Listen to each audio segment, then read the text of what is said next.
Bro, have you realized just how many hours are in a day? I mean, yeah, you say 24, but how much of that time are you actually doing? Yeah, where you're actually working on things to improve yourself, to improve your situation, to move the needle, to help others, because that's why God put us here on Earth, not just to be what I call mouth breathers. And I'm not like hating, but that's just a term I came up with. It's those who are nothing but well, all they do is just say things. They like the ideas of things, or they're big dreamers. Look, I'm a dreamer, but I take steps to get to where I want to be in life, and I don't let the hard times hold me back. I learn from them, and in those hard times, that's whenever I slow down and I focus more on God, because it's most of the time it's just through poor choices I've made, and maybe new systems I need to create, because there were so many bad habits that I had over the years, and I would always fall back on them, because it's weird when I say this, but science will back it up if you want more science-y type stuff. Oh, shoot, dang, there's an accident up here.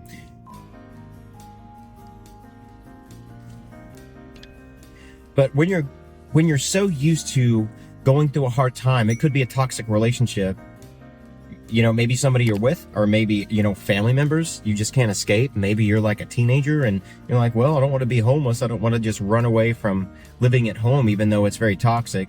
Like, look, if you're a minor, there are ways you can get out of that. And you can have places to stay and stuff like that. I mean, if you have trustworthy family members or even friends, I've had friends that had to do that. They would just stay with their friends, parents, and they were cool with it. But when you're so used to being at, I'm just going to say, a level that is just nothing but pain, is nothing but toxic, you were surrounded in that environment. So it's all you know, and it literally becomes comfortable. So even when you try to get 2 steps ahead, you keep falling like 5, 6, 100 steps back, or how it seems. But it's because your mind has developed systems around this. So whenever you try to break through the wall, it seems like there's just another wall on the other side, and it's bigger, it's thicker, it's taller. And I'm telling you, man, it is a process, and you can definitely do it. Because if I was to live the way where my life was going, I would probably be a drug addict living in a trailer park. Like, no joke. And people who know me now, they don't see any of that. But I'm like, they don't know my past. They don't know my pain of what I've went through. And now whenever, I don't know, seriously, crap can be hitting the fan, and I get such a rush out of moments like that. And it's oddly enough, it's when I have more clarity, when it's like high stress situations. Now, I haven't been at held at gunpoint, or, on the edge of like a skyscraper or anything like that. But, it's in high stress situations. Maybe it's, I don't know, like an accident, and it was obviously my fault. And, I'm quick to admit that, that was me. It was an accident. And so many people, they're so quick to blow up. And I'm not. I'm just like, well, no, I just got to suck it up and bite the bullet. Or it could be maybe financially. Like, I remember when my wife and I, whenever we got the mortgage for our house, after we signed the documents and the house was officially ours, getting that big loan. I mean, that's the biggest investment somebody, at least in the first part, I guess, of their lives, the biggest investment is in their house. And this guy had probably done thousands of mortgages over the years, and he said, man, you and your wife were like the most casual, calm, collected couple I've ever had sign these documents for this big loan. Well, it wasn't really a big loan, but big enough for us at the time, even now. But it's interesting, that whenever you learn to just kind of enjoy the ride and just to be present in the process, just what you can learn, what you can take away from it. Because we all have traumas, and we don't need to let that affect kind of every aspect of our lives. I mean, we've got to learn through it. We've got to push through it. I mean, I remember some nights, like right now, you see I'm wearing a big thick jacket, where it was so freaking cold.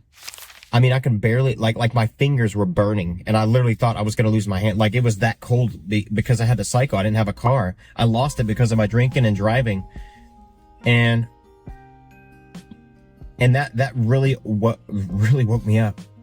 And you might be saying, like, why didn't you have gloves? I mean, I would try gloves every so often, but whenever you're going biking miles to and from work and you have like 2 different jobs, the gloves can only do so much. And every area on my body was warm except for my hands. So I don't know. Maybe my hands are just like weak or something. But then whenever you share your story with people, and this is the power of a testimony, whenever you share your story of whatever it is you are going through, that can relate to so many people. And you'll notice how real, all my videos are.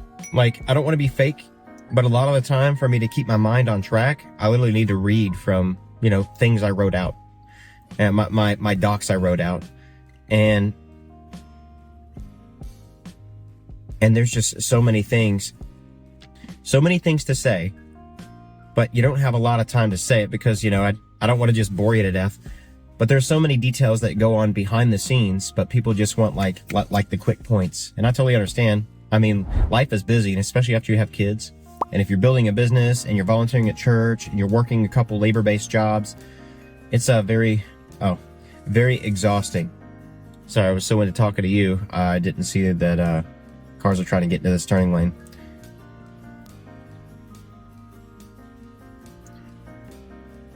But some people might even think that you're just being lazy, or you're just wanting like free handouts and stuff like that. And it's not about you wanting handouts, about you explaining your situation. You're just being vulnerable. You're being raw. You're being real. You're being human. And we need more of that now. I mean, we've always needed to be more human. We need more interaction. And honestly, since social media came out, so many people have become more separated. There have been more divorces because of it. People have unalived themselves because of it. They didn't get enough likes. Like, no joke, you can look this stuff up. It's horrible. People have gone into debt over it because they care more about their appearance and what others think of them. So they spend all this money on stuff that they can't afford to show that they're living this luxurious lifestyle, when on the other side of the screen, they are suffering from all various types of fears, anxieties, depression, like all of these things. And it screws them and their families up. Like, because trust me, what affects you doesn't just affect you, it affects other people. Even if you think you're alone in this thing called life, it is a race. So you don't have to like carelessly blow through it and get the most out of every moment. You need to take a step back and just think about those around you, those who you might make an impact on, or those who have impacted you over time.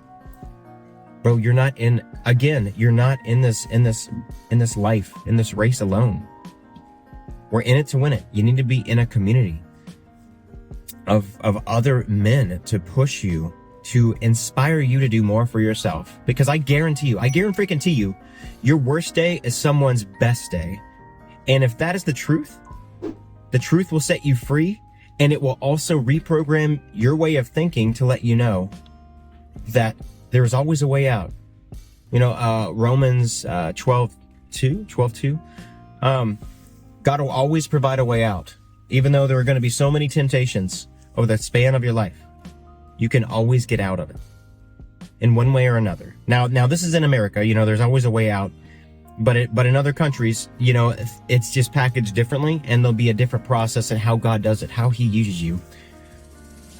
But I just want to share that with you. And I want you to go out there and make today a great day, because you can and you will. All right, see you in the next one.